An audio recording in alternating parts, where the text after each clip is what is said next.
आप लोग जबरदस्ती मेरी शादी तो करवा सकते हैं, लेकिन सुहागरात तो जबरदस्ती नहीं करवा सकते ना। प्रशांत ने बड़े गुस्से से आलोक साहब से ये बात कही थी। आलोक जी कहर भरी नजरों से उसे देख रहे थे। अपनी बकवास बंद करो। वो तुम्हारे कमरे में तुम्हारी बीबी की हैसियत से बैठी है। जाओ जाकर अपनी मर्दानगी दिखाओ, मर्द होने का सबूत दो। वो जोर से चिल्लाए थे। हरगिज नहीं, मैंने हमेशा उसे अपनी बहन समझा है। मैं उसके साथ ऐसा कुछ भी नहीं करूंगा। प्रशांत का ये जुमला सुनते ही आलोक जी ने एक जोरदार थप्पड़ उसके मुंह पर मारा था। इतनी जोर का कि वो गिरते गिरते बचा था। शालू जी का हाथ अपने सीने पर गया था, लेकिन पति के सामने बोलने की हिम्मत नहीं रखती थी। मैं कह रहा हूँ कमरे में जाओ और पत्नी के साथ रात वैसे ही गुजारो जैसे गुजारने का हक है। अगर सुबह तक तुम्हारी मर्दानगी का सबूत मैंने न देखा तो तुम्हें घर से धक्के देकर निकाल दूंगा। प्रशांत की आंखें गुस्से के मारे लाल हुई थीं। कहने लगा, सबूत चाहिए आपको तो ठीक है, अब मैं आपको सबूत दूंगा। रात भर जब आपकी वो चाहिए थी कि चीखों की आवाजें आपको सुनाई दें तो दरवाजे पर दस्तक मत देना। ये कहता हुआ वो कमरे में दाखिल हुआ था, जहां डरी सहमी आरोही पता नहीं कैसे अपने आंसू रोक रही थी। कमरे में आते ही धाड़ से कमरे का दरवाजा बंद हुआ था और आरोही बुरी तरह उछलकर रह गई थी। आज तक उसने कभी भी प्रशांत को इतने गुस्से में नहीं देखा था। ये शादी उसके लिए भी कोई दिली ख्वाहिश का नतीजा तो न थी। वो यही सोच रही थी कि वो प्रशांत से कहेगी कि कोई भी रिश्ता जबरदस्ती कायम नहीं करेगी। वो चाहे तो अपनी जिंदगी अपनी मर्जी से जी सकता है। प्रशांत जैसे ही उसके पास आया तो आरोही कहने लगी, तुम फिक्र मत करो प्रशांत, मैं तुम्हारी जिंदगी में कोई भी मुश्किल पैदा नहीं करूंगी और ना ही तुम्हें इस बात पर मजबूर करूंगी कि तुम मेरे साथ कोई भी रिश्ता। अभी आरोही की बात उसके मुंह में थी जब वो एकदम चिल्लाकर बोला, मेरे साथ जबान चलाने की जरूरत नहीं, मैं सब जानता हूँ। ये सब आपका ही किया धरा है ना। मेरे बाप के सामने मासूम बनने का आपका ढोंग आज की रात मेरे सामने नहीं चलेगा। आपकी नीयत मुझ पर पहले से खराब थी, क्योंकि आपको तो कम उम्र लड़कों का चस्का था। आपको लगा होगा अगर आपकी शादी आपके ही जोड़ के लड़के से हुई तो यकीनन वो लड़का आपसे 5 साल तो बड़ा होगा और वो आपके अंदर की आग को सुकून नहीं पहुंचा सकेगा, जो कि ये कम उम्र और जज्बातों से भरपूर लड़का पहुंचा सकता है। ये सुनकर तो आरोही के कानों से धुआं निकलना शुरू हुआ था। वो सोच भी नहीं सकती थी कि प्रशांत उसके बारे में इस तरह की बात भी कह सकता है। चलो ठीक है, फिर उतारें अपना ये सब कुछ। आज मैं आपको बताऊंगा, जब एक 19 साल का लड़का अपने मर्द होने का सबूत देता है तो बिस्तर पर सिर्फ औरतों की पवित्रता का सबूत नहीं होता, मर्द की मर्दानगी का भी होता है। सुबह तक आप अपनी खैर मनाओ। ये कहकर वक्त बर्बाद किए बगैर प्रशांत ने अपनी शर्ट उतारी थी और फिर, नहीं आंटी जी, आप अच्छी तरह जानती हैं कि वो मुझसे छोटा है। आप ऐसा नहीं कर सकती। मैंने कभी उसे इस नजर से नहीं देखा। भगवान के लिए मैं प्रशांत से शादी नहीं करना चाहती। आरोही से जब शालू जी ने आलोक जी के फैसले के बारे में बात की तो वो गुस्से के मारे हत्थे से ही उखड़ गई थी। शालू जी कहने लगी, तुम अपने अंकल को अच्छे से जानती हो। उन्होंने तुम्हारे ऊपर इतने सारे एहसान किए हैं, तो क्या तुम्हें भी अपने अंकल की बात को मान लेना नहीं चाहिए? और फिर इसमें तो तुम्हारा भी फायदा है।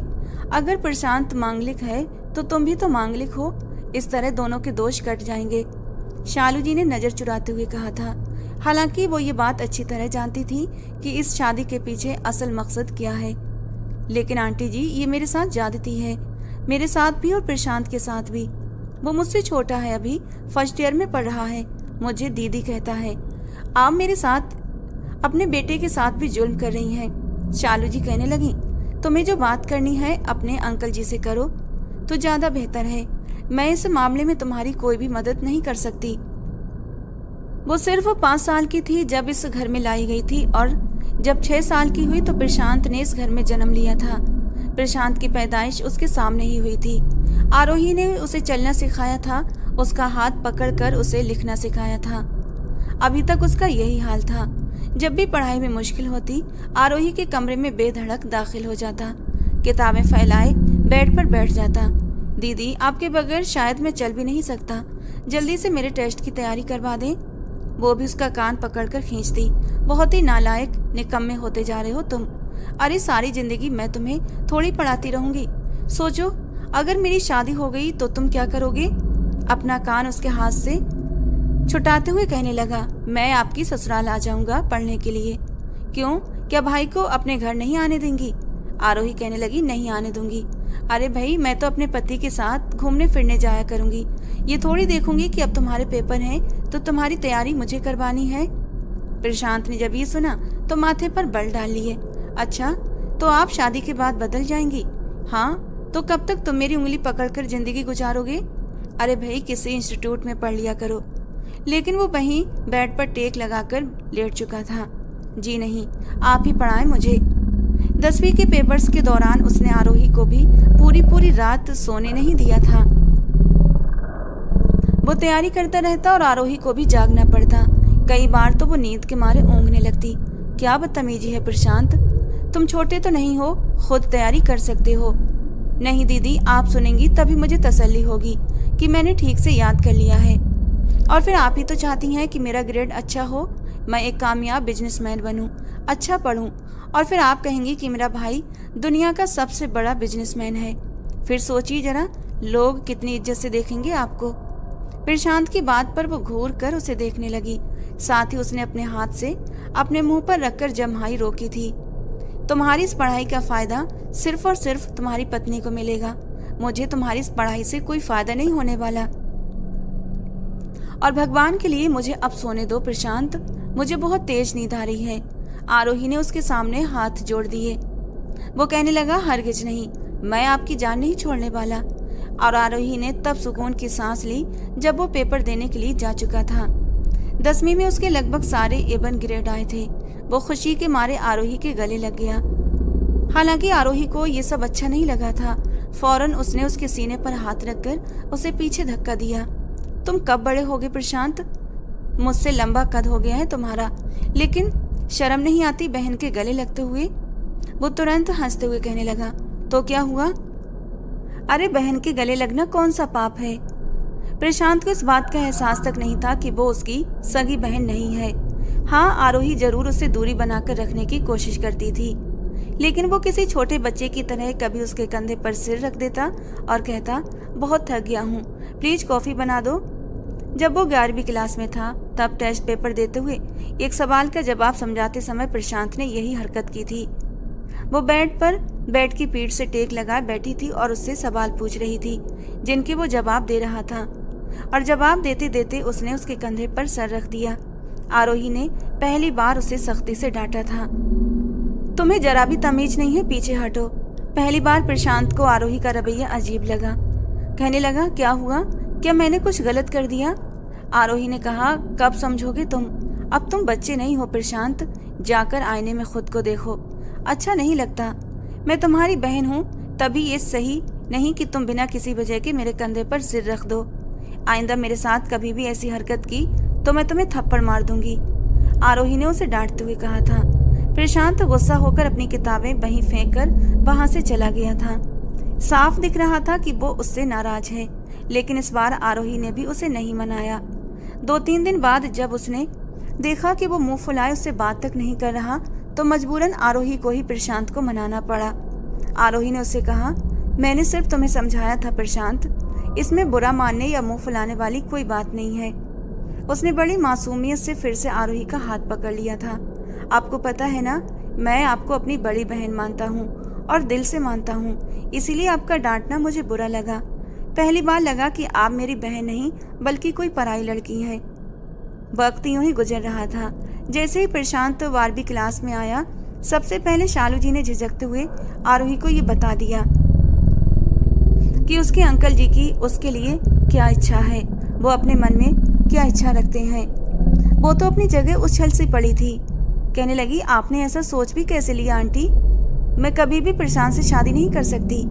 शालू जी ने तो ये कहकर अपना पल्ला झाड़ लिया कि तुम अपने अंकल से खुद बात कर लो।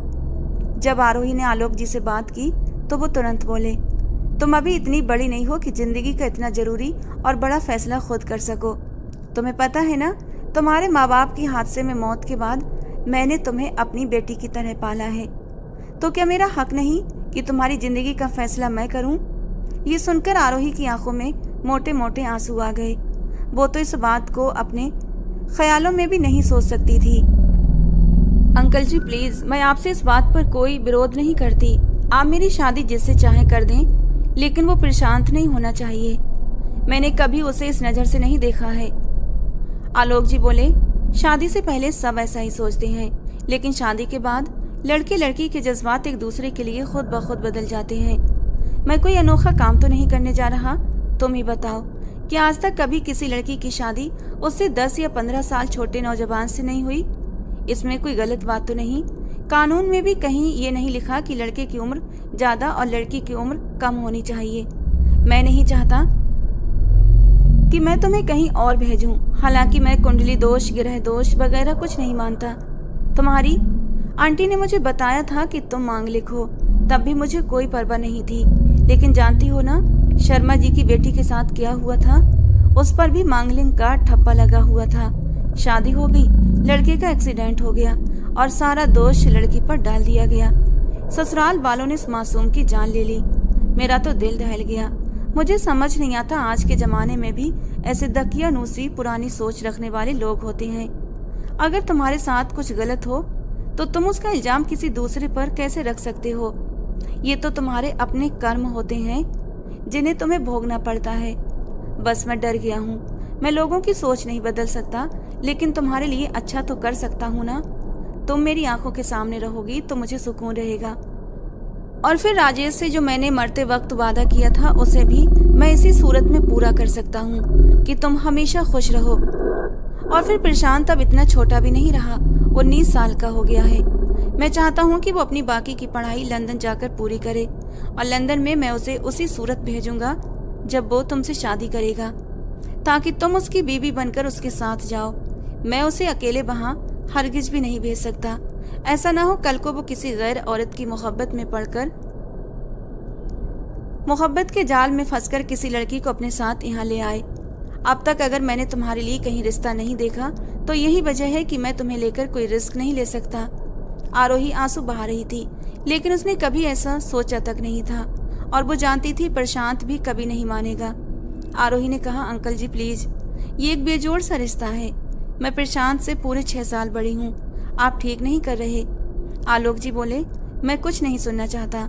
बस मुझे बताओ कि अब तक की मेरी कुर्बानियों का सिला तुम मुझे ऐसे दोगी कि इस भरी बिरादरी में मेरे फैसले से इनकार कर दोगी?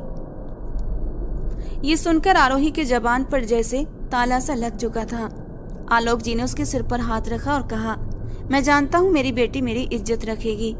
चुपचाप आरोही अपने आंसू पोंछती रही, लेकिन कुछ बोल नहीं पाई। पहली बार उसे अपना आप बेहद बेबस महसूस हो रहा था। दूसरी तरफ जब प्रशांत से ये सब कहा गया कि इसी सोमवार उसकी शादी आरोही से है, तो उसका दिमाग तो एकदम से चकरा गया था। वो ये तक भूल गया कि सामने उसका बाप खड़ा है।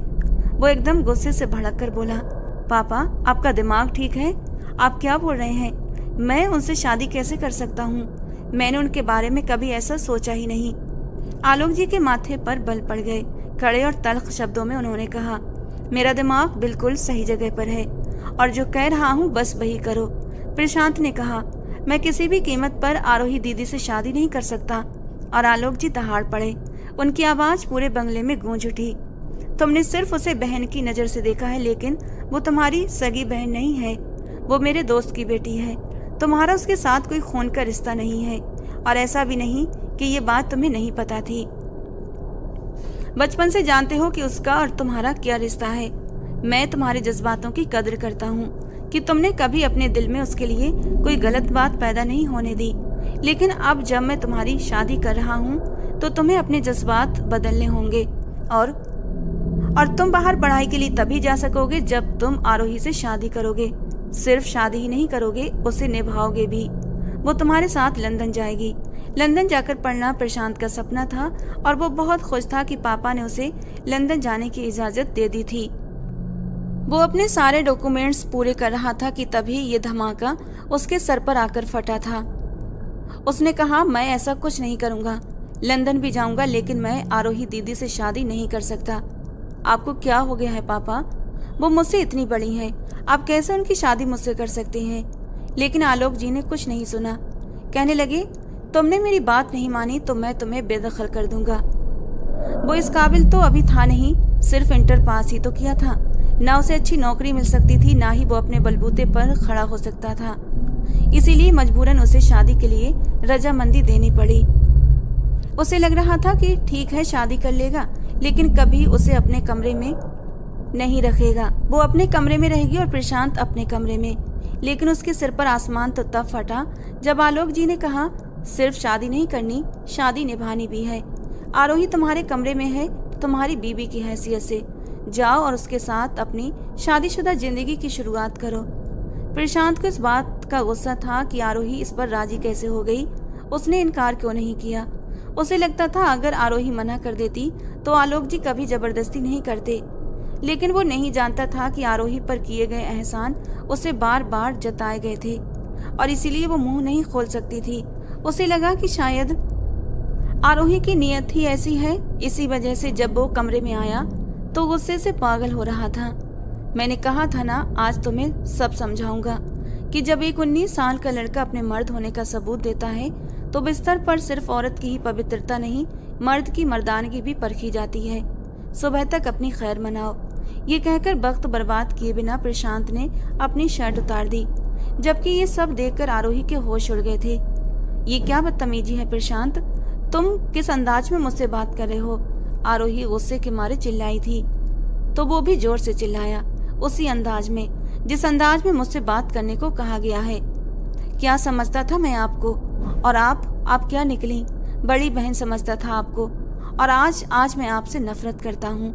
आरोही एक पल के लिए सहम गई, लेकिन हिम्मत करके कहने लगी, तुम बेकार में ही हाइपर हो रहे हो। मैं तुमसे कह रही हूँ ना, मुझे कोई मतलब नहीं। चाहो तो अपनी जिंदगी अपनी मर्जी के हिसाब से गुजार सकते हो। बस मुझ पर यह एहसान कर दो कि अंकल आंटी के सामने कुछ मत कहना। तुम्हें विदेश जाना था ना, और ये तुम्हारे लिए बहुत अच्छा मौका है। वहां जाकर अपनी पढ़ाई पूरी करो, अपना करियर बनाओ और फिर जिससे चाहो शादी कर लेना। मुझे कोई भी फर्क नहीं पड़ेगा, मगर मैं तुमसे कभी भी कुछ नहीं मांगूंगी। प्रशांत बोला, और वो मेरा बाप जो कह रहा है कि उसे कल सबूत चाहिए कि हमारे बीच कुछ हुआ है या नहीं। सुबह मैं क्या सबूत दूंगा उन्हें? ये सुनकर आरोही ने नजरें चुरा ली। बात ही कुछ ऐसी थी। सोफे पर बैठकर प्रशांत ने अपना सिर पकड़ लिया। समझ नहीं आ रहा था इस मसले का हल क्या निकाले। आरोही बोली, मैं खुद आंटी जी से बात कर लूंगी। बस तुम अंकल जी के सामने यही जाहिर करना कि हम दोनों खुश हैं। मैं तुमसे वादा करती हूँ तुम्हारी जिंदगी में कभी भी दखल देने की कोशिश नहीं करूंगी।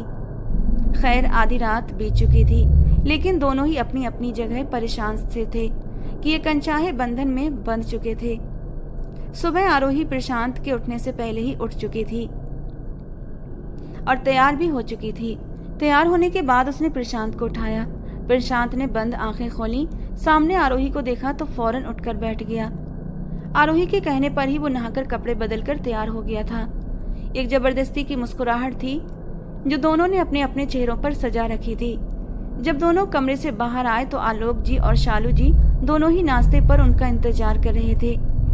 अपने पापा के सामने प्रशांत कह चुका था कि उसने उनका फैसला स्वीकार कर लिया है। आरोही ने भी चेहरे पर एक शर्मीली मुस्कान सजाने की भरपूर कोशिश की थी। शालू जी और आलोक जी ने जांचती हुई नजरों से उन दोनों को देखा था और फिर सुकून से नाश्ता करने लगे। कुछ दिन यूं ही आराम से गुजर गए। फिर वो दोनों लंदन जा चुके थे। वहां जाकर प्रशांत आजाद था। उसने वहां की यूनिवर्सिटी में दाखिला लिया और अपनी पढ़ाई का सिलसिला शुरू कर दिया। आरोही घर की सारी जिम्मेदारियां संभाल चुकी थी। प्रशांत तो शुरू से ही कुछ लापरवाह तबीयत का मालिक था। जब उसने देखा कि आरोही ना अपना हक मांग रही है, ना उसे कुछ कहती है, बल्कि पहले दिन से ही दोनों ने अपने लिए अलग अलग कमरे सेट कर लिए थे, इस बात पर भी आरोही को कोई ऐतराज नहीं था, तो वो बेफिक्र सा हो गया, एकदम रिलैक्स हो गया था कि अब आरोही से उसे कोई भी नुकसान नहीं हो सकता था। और फिर धीरे धीरे वो आरोही के साथ पहले जैसा होने लगा, जैसा बचपन से अब तक था। आज भी यूनिवर्सिटी से आते ही वो किचन में आया। आरोही खाना बना रही थी। चुपके से उसके पीछे खड़े होकर उसने आरोही की आंखों पर अपने हाथ रख दिए। वो बुरी तरह चौंक गई, लेकिन समझ गई थी कि प्रशांत है। ये क्या बदतमीजी है प्रशांत, कहते हुए उसने अपनी आंखों से उसके हाथ हटाए और पीछे पलट कर देखा। वो मुस्कुरा रहा था। इसमें बदतमीजी वाली कौन सी बात है? अच्छा ये बताइए क्या बना रही थी? उसने पतीले से ढक्कन हटाकर देखा। गरम गरम ढक्कन जब उसके हाथ पर लगा तो वो एकदम से सुस्त करने लगा। तुम भी ना प्रशांत, कब जाएगा तुम्हारा ये बचपना? आरोही ने उसका हाथ पकड़ लिया और जल्दी से उस पर शहद लगा दिया।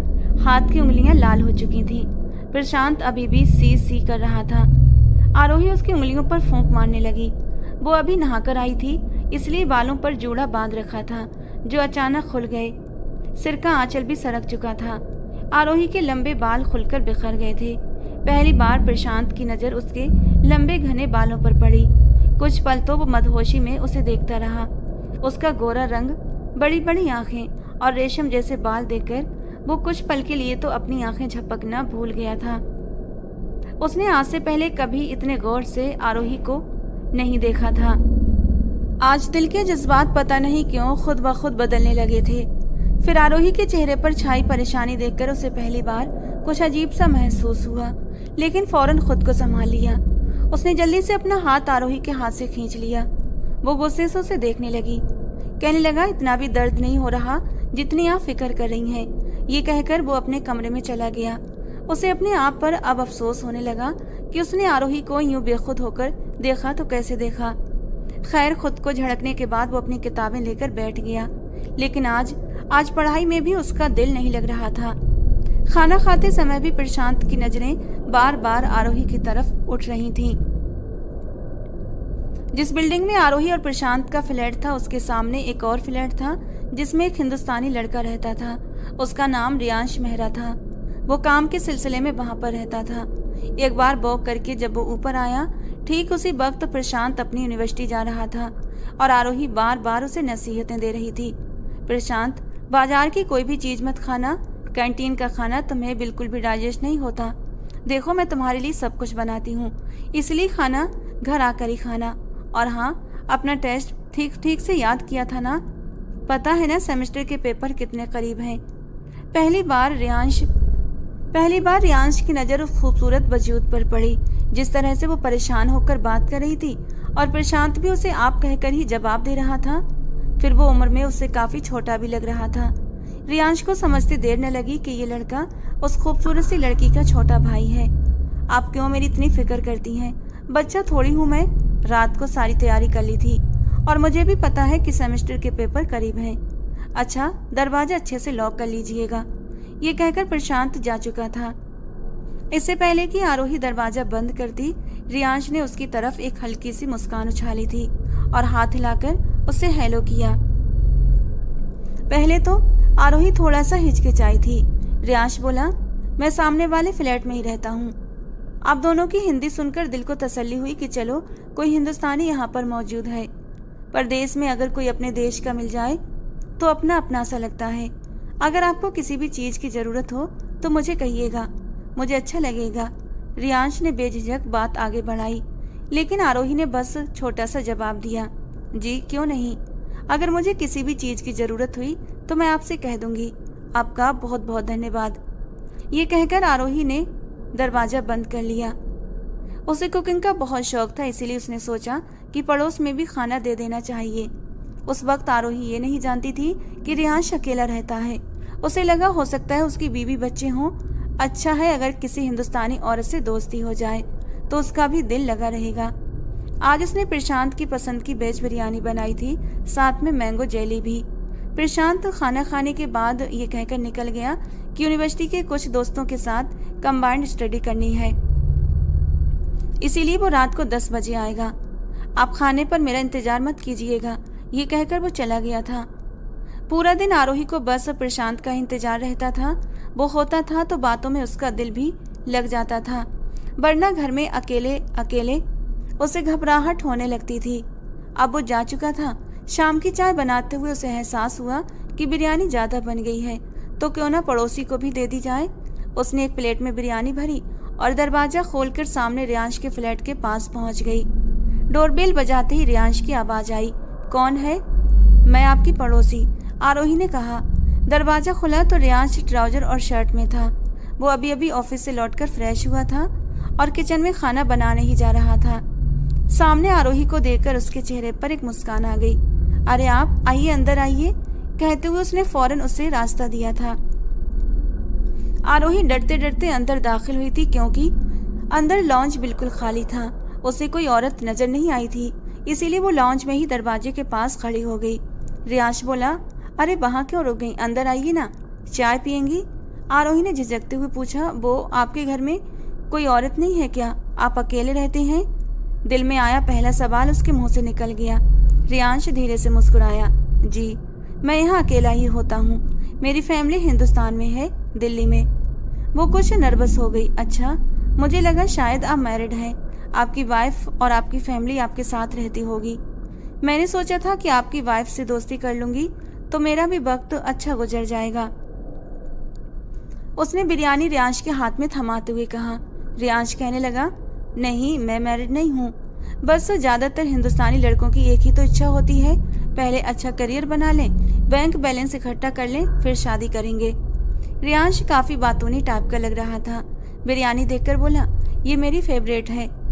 आपको पता है मैं पिछले 2 साल से जॉब कर रहा हूँ और हिंदुस्तानी खाने को बहुत मिस करता हूँ। ये बिरयानी तो मेरी सबसे पसंदीदा है। आज ही सोच रहा था काश मुझे बिरयानी बनानी आती तो मैं खुद बनाकर खाता। आपका बहुत बहुत धन्यवाद। आज तो मेरा बिल्कुल भी खाना बनाने का मूड नहीं हो रहा था। आरोही कहने लगी, आप खाना भी खुद बनाते हैं? रियांश बोला, और क्या, यहाँ सब कुछ खुद ही करना पड़ता है।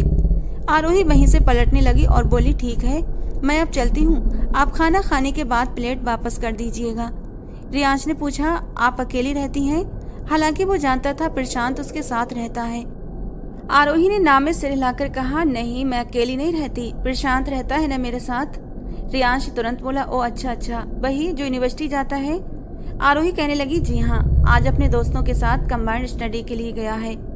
मैं बोर हो रही थी इसीलिए सोचा कि अगर आपकी वाइफ होती तो उनसे कुछ बातें कर लेती।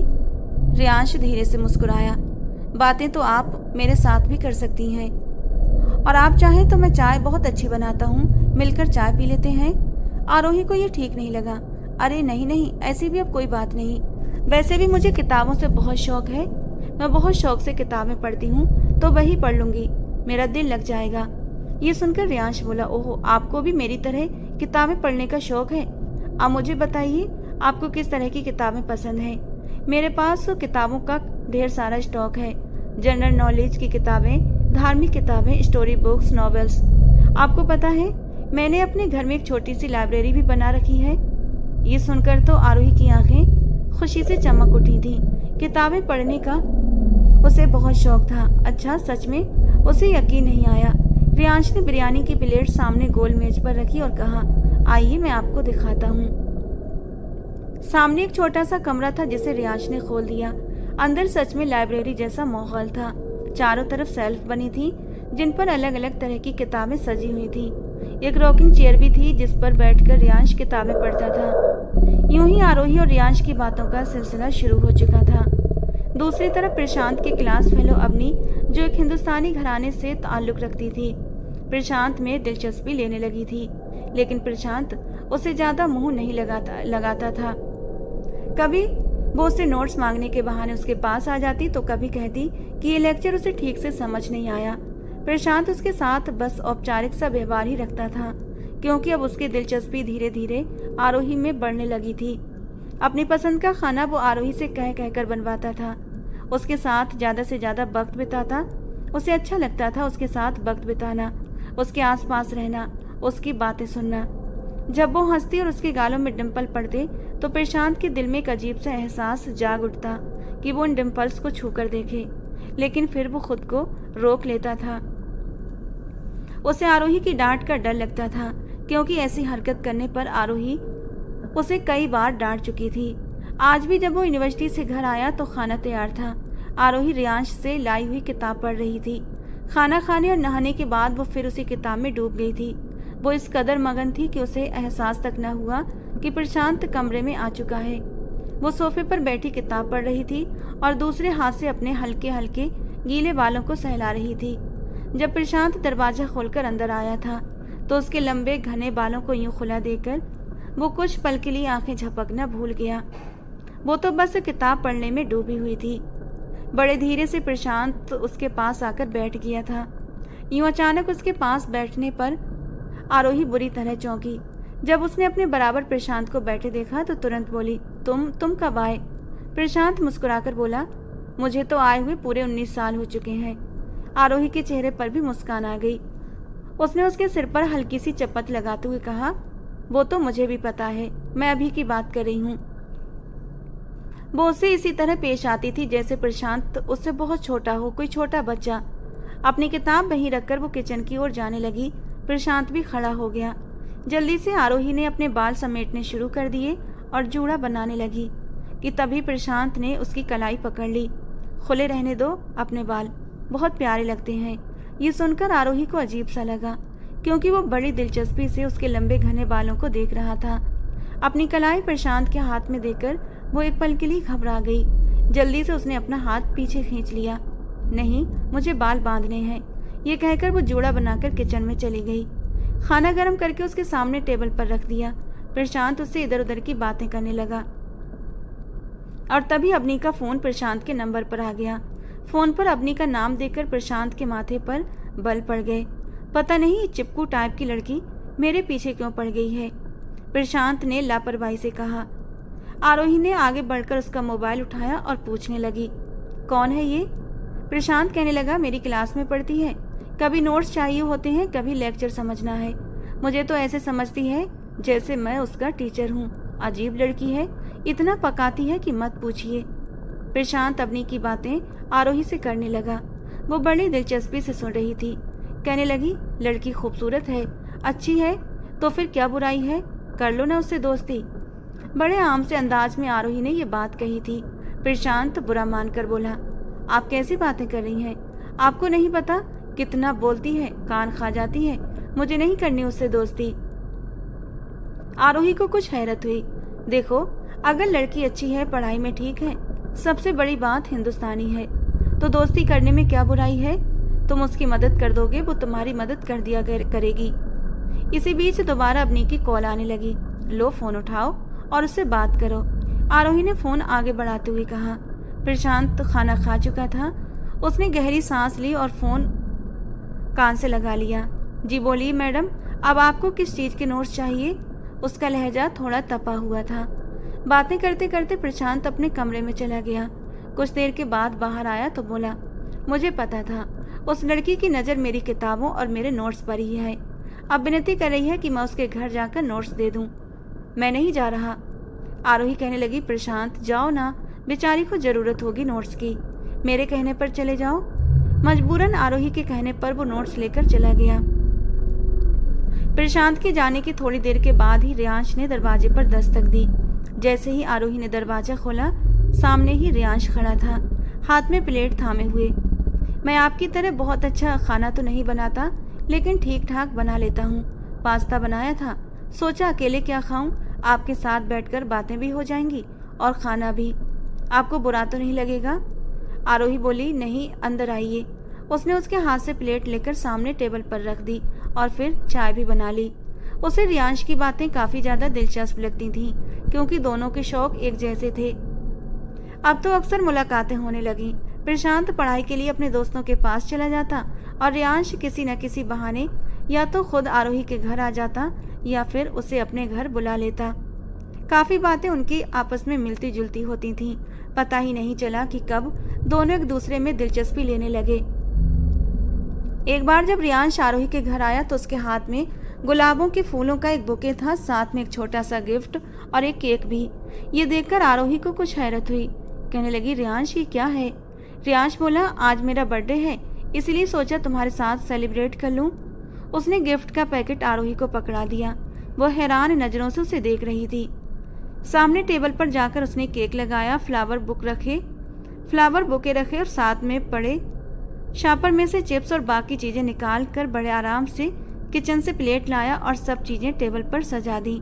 आरोही अब भी दरवाजे के पास ही खड़ी थी। रियांश बोला, अब वहां क्यों खड़ी हो, इधर आओ। पता नहीं क्यों, लेकिन आरोही को उसका अंदाज अजीब सा लगा। पहली बार उसने आपसे तुम कहा था। यूं बात कर रहा था जैसे दोनों के बीच न जाने कितनी गहरी दोस्ती हो। अब तक आरोही ने उससे सिर्फ किताबों के बारे में ही बात की थी, लेकिन यूं उसका केक लेकर आ जाना उसे कुछ अजीब सा लगा। धीरे धीरे कदम बढ़ाते हुए वो टेबल तक पहुंची। रियांश बोला, जब मैं केक काटूं तो तुम हैप्पी बर्थडे कहना और फिर ये गिफ्ट मुझे दे देना। आरोही उसकी बात पर एकदम से हंस पड़ी। ये तो आप खुद लेकर आए हैं। अब क्या करें, आपको मेरा ख्याल ही नहीं रहता कि मेरे लिए एक तोहफा खरीद लें, इसलिए मुझे खुद ही खरीदना पड़ा। आरोही शर्मिंदा हो गई। मुझे नहीं पता था कि आपका बर्थडे है, वरना मैं कुछ खरीद लेती। रियांश बोला, पिछले 3 दिन से बहाने बहाने से आपको बता रहा था कि 3 दिन के बाद मेरा बर्थडे है। शायद आपने ध्यान ही नहीं दिया। शायद मैं आपके लिए कोई ख़ास अहमियत नहीं रखता जितनी तुम मेरे लिए ख़ास हो, इसीलिए तो तुम्हारे साथ सेलिब्रेट करने आया हूँ। रियांश का अंदाज उसे कुछ और ही बता रहा था। उसने केक काटकर अपने हाथ से आरोही की तरफ बढ़ाया। ना चाहते हुए भी उसे केक खाना पड़ा। कुछ देर बातें करने के बाद आरोही ने चाय बनाई और रियांश के सामने टेबल पर कप रख दिया। चाय पीते पीते रियांश ने बात शुरू की। आरोही, मुझे तुमसे बहुत जरूरी बात करनी है। चाय का आखिरी सिप लेकर उसने कप टेबल पर रखते हुए कहा, जी कहिए, क्या कहना चाहते हैं। आरोही का वही संयमित अंदाज था। रियांश बोला, आरोही, तुम मुझे अच्छी लगती हो, बहुत ज़्यादा अच्छी। मैं तुम्हें चाहने लगा हूँ। ये सुनते ही आरोही चाय का घूंट नहीं ले पाई और कप सामने टेबल पर रख दिया। वो नजरें चुराने लगी, क्योंकि कहीं ना कहीं रियांश उसे भी अच्छा लगने लगा था। क्या मैं तुम्हारी फैमिली से बात कर सकता हूँ? मैं तुमसे शादी करना चाहता हूँ। शायद कोई और मौका होता तो आरोही इनकार न करती, क्योंकि रियांश में वो हर खूबी थी जो वो अपने लाइफ पार्टनर में देखना चाहती थी। लेकिन आरोही फौरन खड़ी हो गई। मैं आपसे शादी नहीं कर सकती। आप यहाँ से जा सकते हैं और प्लीज़ दोबारा यहाँ मत आइएगा। अपने आप को कंट्रोल करते हुए उसने ये बात कही थी और रियांश का तो जैसे रंग उड़ गया, क्योंकि अपनी पसंदगी वो आरोही की आंखों में देख चुका था। फिर इस रिश्ते से इनकार क्यों? उसे पूरी उम्मीद थी कि आरोही कभी शादी से इनकार नहीं करेगी। रियांश खड़ा हो चुका था। चलते चलते वो आरोही के बिल्कुल सामने आकर खड़ा हो गया। क्यों आरोही, क्या मुझ में कोई बुराई है? रियांश की आवाज में नमी घुल गई। आरोही उससे नजरें चुराने लगी। नहीं रियांश, आप में कोई बुराई नहीं, लेकिन मैं फिर भी आपसे शादी नहीं कर सकती। क्यों नहीं कर सकती? मैं तुमसे बहुत मोहब्बत करता हूँ, तुम्हें बहुत खुश रखूंगा। प्लीज इनकार मत करो। रियांश की आंखों में आंसू झिलमिलाने लगे। आप क्यों नहीं समझते मैं आपसे शादी नहीं कर सकती। अपनी आंखों की नमी छुपाने की कोशिश करते हुए आरोही बोली, क्यों नहीं कर सकती? मुझे वजह भी तो बताओ। तुम मुझे इतनी बड़ी सजा क्यों दे रही हो? तुम नहीं जानती आरोही, मैं तुम्हारी मोहब्बत में किस कदर आगे बढ़ चुका हूँ। आरोही तुरंत बोली, इसलिए कि मैं शादीशुदा हूँ। और ये सुनकर रियांश के होश उड़ गए। व्हाट, ऐसा कैसे हो सकता है? आरोही ने कहा, क्यों नहीं हो सकता? प्रशांत मेरा पति है। ये सुनते ही रियांश की आंखों में हैरानी और गहराने लगी। क्या वो छोटा सा लड़का, वो तुम्हारा भाई नहीं था? वो तो हमेशा तुम्हें आप कहकर बात करता है। तुम भी उसे छोटे बच्चों की तरह बात करती हो और देखने में भी वो तुमसे काफी छोटा लगता है। वो तुमसे बड़ा नहीं लगता। आरोही ने कहा, वो मुझसे छोटा ही नहीं बल्कि मुझसे 6 साल छोटा है। लेकिन कुछ ऐसी मजबूरी थी कि हम दोनों की शादी हो गई। हम दोनों ही जबरदस्ती के रिश्ते में बंधे हुए हैं। सारी जिंदगी वो मुझे बहन समझता रहा और मैं उसे अपना छोटा भाई। लेकिन अंकल जी के एहसान का बोझ मेरे सिर पर रखकर मेरी जबरदस्ती शादी प्रशांत से करा दी गई। हमारे बीच ऐसा कोई रिश्ता नहीं है। वो आज भी मेरी बहुत इज्जत करता है। मेरी तरफ से उसे इजाजत है कि वो शादी कर सकता है, लेकिन मुझे उसी के नाम पर बैठना पड़ेगा। हमारे यहाँ औरत को अपनी मर्जी से शादी करने की इजाजत नहीं होती, बड़े फैसले करते हैं, और जो हो चुका है। रियांश बोला, ये क्या जुल्म है? न तुम इस रिश्ते के लिए राजी हो न प्रशांत, फिर क्यों जबरदस्ती इस रिश्ते में बंधे हुए हो? एक साथ रहकर भी तुम लोग अलग अलग हो। न वो तुम्हारे बारे में ऐसा सोचता है न तुम उसके बारे में। तो फिर वो शादी कर लेगा तो तुम्हारा क्या होगा? क्या तुम उसके नाम पर बैठी रहोगी? ये तो जुल्म है, तुम्हारे साथ भी और मेरे साथ भी। तुम्हें भी जीने का हक है। जब वो भी इस रिश्ते को निभाना नहीं चाहता तो फिर इस रिश्ते को खत्म हो जाना चाहिए। मैं तुम्हें नहीं छोड़ सकता। तुम्हारी मोहब्बत में बहुत आगे निकल चुका हूँ। कहो तो मैं प्रशांत से बात कर लेता हूँ। मुझे नहीं लगता उसे ऐतराज होगा। आरोही जल्दी से बोली, नहीं, मैं खुद मौका देकर बात करूंगी, लेकिन प्लीज आप बात मत करना। रियांश की आंखों में उम्मीद की किरण जगमगा उठी। वो मुस्कुराया। मुझे खुशी हुई ये जानकर कि तुम भी मुझसे मोहब्बत करती हो। आरोही को जब अपने कहे हुए शब्दों का एहसास हो चुका था, वो जल्दी से नजरें चुरा गई, लेकिन रियांश उसे एक अजीब सी मुश्किल में डाल चुका था। उसे भी रियांश अच्छा लगने लगा था। वो वैसा ही था जैसा वो चाहती थी। फिर उसने कभी भी प्रशांत के बारे में इस अंदाज से सोचा ही नहीं था। शाम को जब प्रशांत आया तो किताबें एक तरफ रखकर सोफे पर बैठ गया। मैं तो परेशान हो गया हूँ, इतनी मुश्किल पढ़ाई है, थक गया हूँ। प्लीज आरोही, एक कप चाय बनाकर दे दो। आरोही ने चाय बनाई, प्रशांत के सामने टेबल पर रख दी और खुद भी थोड़े फासले पर बैठ गई। प्रशांत चाय का घूंट लेने लगा। जादू है तुम्हारे हाथ में, तुम्हारी चाय का एक ही कप सारी थकान उतार देता है। आरोही हिम्मत करते हुए बोली। तुम्हारी अपनी अब कैसी है? प्रशांत चिढ़कर बोला। मेरी नहीं है, और ठीक ही होगी। उसका अंदाज काफी लापरवाह था। आरोही ने कहा, तुम मुझे अवनी से नहीं मिलवाओगे? आरोही चाहती थी कि प्रशांत अपनी क्लास फेलो अवनी में दिलचस्पी लेने लगे, ताकि वो भी अपनी जिंदगी में आगे बढ़ जाए और वो खुद भी इस अनचाहे रिश्ते से आजाद हो सके। प्रशांत बोला, वो मेरे लिए इतनी अहमियत नहीं रखती कि मैं आपको उससे मिलवाऊं। आरोही ने पूछा, तो फिर कौन सी लड़की अहमियत रखती है? प्रशांत ने एक गहरी नजर उसके वजूद पर डाली और फिर बोला, आप मेरी जिंदगी में बहुत अहमियत रखती हैं। और ये सुनकर आरोही बेचैनी का शिकार हो गई और उससे नजरें चुरा ली। मुझे तुमसे कुछ बात करनी है। आरोही ने हिचकिचाते हुए बात की शुरुआत की। कहिए ना, क्या कहना है? प्रशांत चाय का कप पी चुका था और अब पूरी तरह उसकी तरफ देख रहा था। प्रशांत, तुम जानते हो ना कि तुम शादी के लिए तैयार नहीं थे और ना मैं, और ये वो रिश्ता है जिसमें मुझे और तुम्हें जबरदस्ती बांध दिया गया था। ये सब जबरदस्ती था, इसीलिए मैं चाहती हूँ कि। कहते कहते आरोही के गले में कई गांठें पड़ चुकी थी। समझ में नहीं आ रहा था कि वो बात किस तरह पूरी करे। प्रशांत उसे ही देख रहा था। कहने लगा, मैं कुछ सालों में पढ़ाई पूरी करने के बाद अच्छी जॉब शुरू कर दूंगा। आपके सारे खर्चे मैं खुद उठाना चाहता हूँ, पापा से पैसे नहीं मांगूंगा। और फिर अगली बात कहते हुए वो थोड़ा सा हिचकिचाया था। आरोही उसकी आगे की बात का मतलब समझकर बेचैन हुई थी। मैं जानती हूँ, पढ़ाई पूरी करने और जॉब करने के बाद तुम शादी करना चाहोगे, और तुम्हें करनी भी चाहिए। अपनी लाइफ पार्टनर तुम्हें ढूंढनी चाहिए जिसके साथ तुम खुश रह सको, जो तुमसे छोटी हो। मैं चाहती हूँ प्रशांत कि तुम मुझे आज़ाद कर दो। और ये सुनकर प्रशांत की आंखों में हैरत उतर आई। आज़ाद कर दूं? क्या मतलब? वो अभी भी ठीक से समझ नहीं पाया था। मेरा मतलब है तुम मुझे तलाक दे दो। प्रशांत अपनी जगह पर उछल पड़ा। क्या? लेकिन क्यों? आप होश में तो हैं? आपको अंदाजा है आप मुझसे क्या कह रही हैं? प्रशांत का लहजा तेज हुआ था, लेकिन आरोही का दिल जोर से धड़क रहा था। प्रशांत, मैं किसी और को पसंद करने लगी हूँ। उसकी नजरें झुकी हुई थीं। वो इस बात को मान चुकी थी और प्रशांत समझ नहीं पा रहा था कि वो क्या करे। वो फौरन से उठकर खड़ा हुआ। आरोही, आप क्या कह रही हैं? मुझे समझ नहीं आ रहा। हाँ प्रशांत, मैं किसी और को पसंद करती हूँ। पसंद नहीं बल्कि मोहब्बत करती हूँ, और वो भी मुझसे मोहब्बत करता है। देखो, मुझे भी जीने का हक है ना। आरोही की बात यहीं तक पहुंची थी। You shut up. आपको अंदाजा है आप मुझसे क्या कह रही हैं? मेरी पत्नी होते हुए आपने कैसे किसी और से मोहब्बत कर ली? किसकी इजाजत से? प्रशांत की बात ने आरोही को हैरत में डाल दिया। ये तुम क्या कह रहे हो प्रशांत? तुम जानते हो ना, हम एक दूसरे के साथ जबरदस्ती के रिश्ते में बंधे हुए हैं। आज नहीं तो कल तुम्हें भी किसी लड़की से शादी करनी थी। नहीं, मुझे किसी से शादी नहीं करनी थी। मुझे आप अच्छी लगती हैं। मुझे आप बहुत ज्यादा अच्छी लगने लगी हैं। आरोही, मैं आपके ही बारे में सोचने लगा हूँ। ये सुनकर आरोही के होश उड़ गए। नहीं प्रशांत, मैंने कभी तुम्हें इस नजर से नहीं देखा।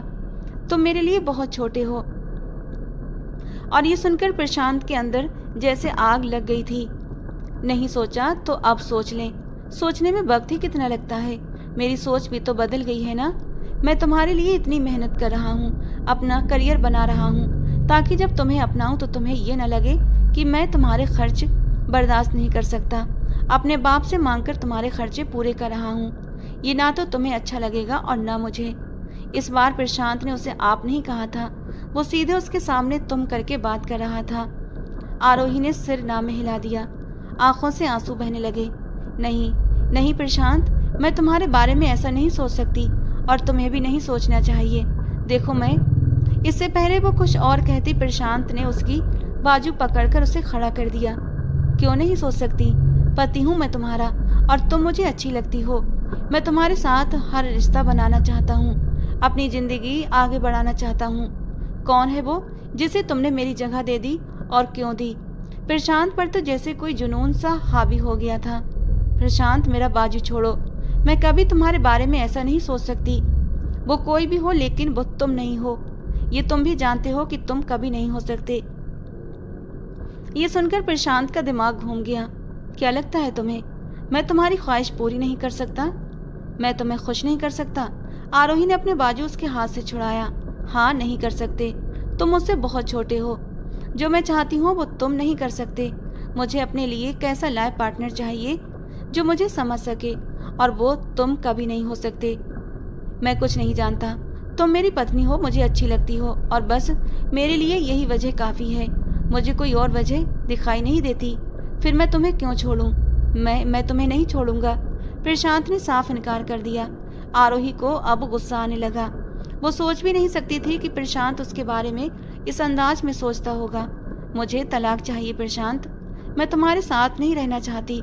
ये कहकर वो अपने कमरे में चली गई थी। प्रशांत का गुस्से के मारे बुरा हाल था। कौन है वो जिसने मेरी आरोही को मुझसे छीनने की कोशिश की? जान से मार डालूंगा उसे। प्रशांत इतने तेज लहजे में बोला था कि कमरे के अंदर बैठी आरोही की जान सूख गई थी। प्रशांत का रिएक्शन बिल्कुल अलग था। वो गुस्से में अपने कमरे में आ गया और सुबह बिना नाश्ता किए यूनिवर्सिटी चला गया। लेकिन आज पढ़ाई में उसका मन नहीं लग रहा था। कुछ क्लास लेने के बाद वो घर वापस आ गया। जब घर में दाखिल हुआ तो उसने देखा कि आरोही फोन पर रियांश से बात कर रही थी और रो भी रही थी। मुझे नहीं पता था रियांश कि वो मुझ पर इस नज़र से सोचने लगा है। मैं हमेशा उसे छोटा भाई ही समझती थी। कल तक उसे भी इस शादी पर ऐतराज था। पता नहीं अब क्यों। आरोही की बात यहीं तक पहुंची थी कि प्रशांत ने उसका फोन छीन लिया। आरोही बुरी तरह घबरा गई। उस वक्त तक प्रशांत पहले कभी घर नहीं आता था। प्रशांत ने फोन कान पर लगाया। आरोही, प्लीज समझाओ उसे। मैं तुमसे बहुत मोहब्बत करता हूँ और तुम भी मुझे चाहती हो। फिर वो हमारे बीच दीवार क्यों बन रहा है? रियांश की आवाज सुनते ही प्रशांत चिल्ला उठा। सुनो मिस्टर, हाउ डेयर यू? तुम्हारी हिम्मत कैसे हुई? तुम होते कौन हो मेरी पत्नी से प्यार की पैंगे बढ़ाने वाले? अगर दोबारा आरोही का नाम लिया तो जान से मार दूंगा। ये कहकर प्रशांत ने फोन बंद कर दिया। ये क्या बदतमीजी है प्रशांत, मेरा फोन दो मुझे। लेकिन उसने फोन जोर से जमीन पर पटक कर तोड़ दिया। आरोही बुरी तरह घबराई। तुम मेरी हो, समझी? मेरी पत्नी हो। मैं तुम्हें किसी और के साथ बर्दाश्त नहीं कर सकता। क्या लगता है तुम्हें मैं तुम्हारी ख्वाहिश पूरी नहीं कर सकता? तुम्हारे जज्बातों को सुकून नहीं दे सकता? तुमसे छोटा हूँ इसीलिए तुम्हें ये गलत फहमी हो गई है ना? तो तुम्हें गलत लगता है। मैं तुमसे छोटा जरूर हूँ लेकिन इतना छोटा नहीं कि अपनी पत्नी को सेटिस्फाई न कर सकूं, तुम्हारी ख्वाहिश को पूरा न कर सकूं। उसकी आंखों में एक अलग ही चमक उभर रही थी। आरोही एक पल के लिए डर गई थी। प्रशांत, तुम गलत समझ रहे हो। बात तो ख्वाहिश की नहीं है। मैंने तुम्हें कभी इस नजर से नहीं देखा। प्रशांत के कदम अपनी तरफ बढ़ते देखकर वो डरने लगी थी। आज के बाद बस मेरे बारे में सोचोगी, मुझे ही देखोगी, मेरे अलावा तुम्हें कोई नजर नहीं आएगा, क्योंकि आज मैं अपने प्यार की मोहर तुम्हारे वजूद पर लगा दूंगा। ये कहते हुए वो आरोही के बिल्कुल करीब आ चुका था। नहीं नहीं प्रशांत, प्लीज। आरोही दीवार से जा लगी। प्रशांत उसके बिल्कुल करीब आ चुका था। वो उसके लंबे चौड़े वजूद के आगे छोटी नाजुक सी गुड़िया लग रही थी। उसने उसके बालों की क्लिप निकाल कर फेंक दी और पल भर में उसे बाजुओं से खींचकर अपने सीने से लगा लिया। प्रशांत के सीने से लगी आरोही कसमसा रही थी। छोड़े मुझे, तुम समझते क्यों नहीं हो? वो बेबसी से बोली। उफ, तुम्हारे ये बाल मुझे पागल कर देते हैं। प्रशांत उसे मजबूती से सीने से लगाए हुए कहने लगा। उसका एक हाथ उसके बालों में उलझ चुका था। प्रशांत के मुंह से इस तरह की बातें सुनकर वो गुस्से से तड़प उठी। प्रशांत, छोड़ो मुझे। शर्म नहीं आती तुम्हें? हाँ, नहीं आती शर्म। और कैसी शर्म? क्यों करूं मैं तुमसे शर्म? पति हूं मैं तुम्हारा और तुम मेरी पत्नी। तुमने मेरे अलावा किसी और के बारे में सोचा भी कैसे? उस वक्त वो जज्बातों की राहों में बहकने लगा था। वो आरोही की गर्दन पर झुक चुका था और वहां अपने होंठ रख दिए। प्रशांत प्लीज, आरोही बेबसी से रोने लगी। नहीं, आज तुम्हारी एक नहीं सुनूंगा। इससे पहले कि वो उसके होंठों पर झुकता, बाहर की डोरबेल बज उठी। प्रशांत प्लीज छोड़ो मुझे, समझने की कोशिश करो। प्रशांत अभी भी उसे अपने भीतर समेटे हुए था कि दोबारा डोरबेल बजी। आरोही ने प्रशांत के सीने पर हाथ रखकर उसे पीछे धकेला और कमरे से बाहर निकल गई। जब उसने दरवाजा खोला तो सामने एक खूबसूरत सी 18 साल की लड़की खड़ी थी। जी कौन? आरोही पहले ही बदहवास थी। जी मैं अबनी हूँ। प्रशांत है? असल में मुझे उससे कुछ काम था। आरोही ने उसे अंदर आने दिया। तभी प्रशांत अपने कमरे से बाहर निकला। सामने अबनी को देखकर उसके माथे पर बल पड़ गए। अबनी ने हाय हेलो की, लेकिन प्रशांत ने उसकी किसी भी बात का जवाब देना जरूरी नहीं समझा और बड़े ही ठंडे और रूखे अंदाज में बोला, हाँ बोलो, क्या काम है? क्यों आई हो यहाँ? प्रशांत काफी गुस्से में भरा पड़ा था। मुझे कुछ नोट चाहिए थे, अबनी ने कहा। आरोही ने उसे अंदर बुला लिया था। अबनी उसके बिखरे हुए हुलिये और उलझे बाल देखकर कुछ उलझन में थी। वो प्रशांत को पसंद करती थी और समझती थी कि प्रशांत अपनी बहन के साथ रहता है। अब आरोही के फैले हुए काजल और उलझे हुए बाल देखकर वो कुछ परेशान हुई थी। ऊपर से प्रशांत का गुस्सा भी चरम पर पहुंचा हुआ था। मैं तुम्हारा नौकर नहीं हूँ कि तुम्हें नोट्स बना बना कर दूं। मैं तुमसे बात नहीं करना चाहता, तुमसे दूर दूर रहता हूँ, फिर भी तुम क्यों आती हो यहाँ? यूनिवर्सिटी में हर वक्त मेरे आगे पीछे घूमती हो क्यों? प्रशांत तो जैसे गुस्से से फट पड़ा था। आरोही ने अबनी की आंखों में नमी भरते हुए देखा तो फौरन बोली, अबनी तुम इधर आओ, मेरे पास आकर बैठो। लेकिन प्रशांत दहाड़ उठा, यहाँ नहीं बैठेगी, निकलो यहाँ से। खबरदार नोट्स के बहाने मेरे घर आने की कोशिश की, मेरे पीछे पीछे घूमने फिरने की कोशिश की। अगर तुम ये समझती हो कि मेरे आगे पीछे घूमोगी, अपनी अदाएं दिखाओगी और मैं तुम्हारी तरफ खींचा चलाऊंगा, तो तुम गलत सोचती हो। ये मेरी पत्नी है, मैं शादीशुदा हूँ, इसलिए ट्राई भी मत करना, तुम्हें कोई फायदा नहीं होगा। ये सुनकर अबनी का रंग उड़ा। अब तक तो वो यही समझती थी कि शायद प्रशांत का मिजाज ही ऐसा है, धीरे धीरे वो प्रशांत का दिल मोम कर लेगी। लेकिन आज जो हकीकत उस पर खुली थी, वो रोते हुए वहां से जा चुकी थी। आरोही को प्रशांत पर गुस्सा आया। चाहते क्या हो तुम? क्यों तुमने उस लड़की का दिल तोड़ा? क्यों जबरदस्ती कर रहे हो मेरे साथ? प्रशांत, रिश्ते जबरदस्ती से नहीं निपटे। जो गलती अंकल जी ने की वो मत दोहराओ। आरोही ने उसके सामने हाथ जोड़े थे, आंसू बह रहे थे। अंकल जी ने अब तक किए हुए सारे एहसान मुझ पर जताकर मुझसे कुर्बानी मांगी। हालांकि ना मेरे दिल में तुम कल थे ना आज हो। मैं मजबूर हो गई थी, लेकिन इतना पता था कि तुम मेरा साथ दोगे। मैंने कभी तुम्हें इस नज़र से देखा ही नहीं और ना तुमने मुझे। मैं बहुत खुश थी कि तुम एक अच्छी सोच के मालिक हो, लेकिन मुझे नहीं पता था कि तुम भी वैसे ही निकलोगे। मैं सच कह रही हूँ प्रशांत, मैं तुम्हारे साथ कभी भी उतनी खुश नहीं रह सकती जितनी रियांश के साथ रह सकती हूँ। ये वक्ती जज्बात हैं जिसके बहाव में तुम अंधे हो गए हो। अबनी तुमसे मोहब्बत करती है, तुम्हें बहुत खुश रखेगी। भगवान के लिए मुझे भी इस अनचाहे रिश्ते से आज़ाद कर दो और जज्बात में आकर कोई गलत फैसला मत करो। मैं तुम्हें कभी वो खुशी नहीं दे सकती जो अबनी दे सकती है। आरोही सिसकियों के साथ रो रही थी। कुछ देर के बाद दरवाजे पर दस्तक हुई। इस बार रियांश आया था। प्रशांत चुपचाप बड़े गौर से उसे देख रहा था। दरवाजा आरोही ने खोला। आरोही के बिखरे बाल और रोती हुई शक्ल देखकर रियांश की जान निकल गई थी। आरोही, क्या हुआ तुम्हें? सामने प्रशांत को गुस्से में देखकर वो ठिठक गया। आरोही अभी भी रो रही थी। जैसे ही रियांश ने उसके आंसू साफ करने की कोशिश की, प्रशांत तेज कदमों से आगे बढ़ा और रियांश का हाथ पकड़कर पीछे झटक दिया। डोंट टच माई वाइफ, हाथ लगाया तो हाथ तोड़कर रख दूंगा। प्रशांत के इस रवैये को देखकर रियांश 2 कदम पीछे हट गया। मैं जानता हूँ ये रिश्ता आरोही की मर्जी से नहीं हुआ और ना ही कल तक तुम भी इसके लिए राजी थे। प्रशांत ने कहा, कल तक मैं राजी नहीं था, लेकिन आज हूँ। तुम यहाँ से जा सकते हो। रियांश ने दोनों हाथ जेब में डालते हुए कहा, तुम्हें क्या लगता है जबरदस्ती आरोही को अपना कर तुम उसे खुश रख पाओगे? अगर ऐसा सोच रहे हो तो गलत सोच रहे हो। वो तुम्हारे साथ कभी खुश नहीं रहेगी और तुम भी धीरे धीरे आरोही की बेरुखी की वजह से उससे दूर हो जाओगे। लेकिन तब तक वक्त बहुत आगे निकल चुका होगा। फिर सारी जिंदगी एक पछतावा तुम्हारे साथ लगा रहेगा कि काश तुम जज्बात में आकर आरोही की और अपनी जिंदगी बर्बाद न करते और उसे उसकी खुशियां दे देते। हो सकता है तुम आरोही की ख्वाहिश को पूरा करो और भगवान तुम्हारी ख्वाहिशों को पूरा कर दे। तुम्हारे पापा ने जो कुछ किया सब जायदाद की खातिर किया, ताकि जो आरोही के नाम की जायदाद है वो कहीं बाहर न चली जाए, सब उनके नाम आ जाए। ये सारी बातें आरोही ने अपने कानों से खुद सुनी थी।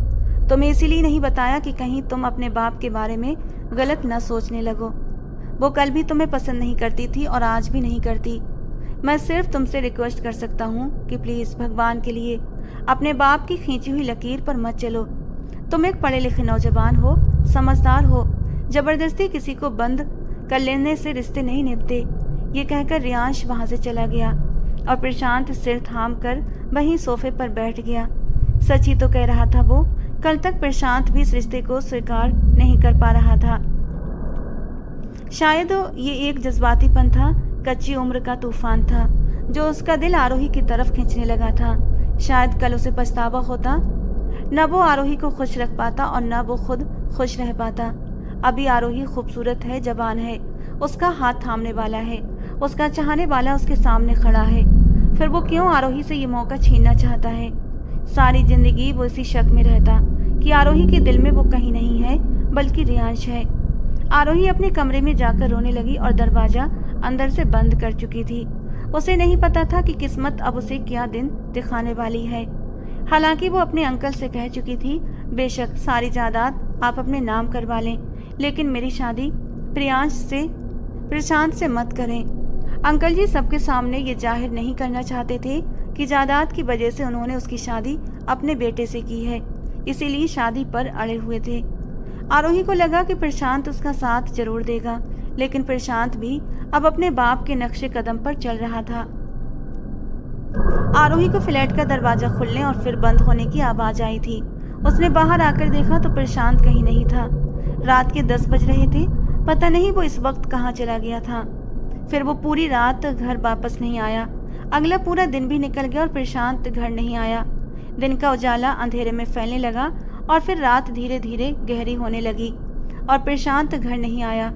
पूरी रात आरोही को नींद नहीं आई थी।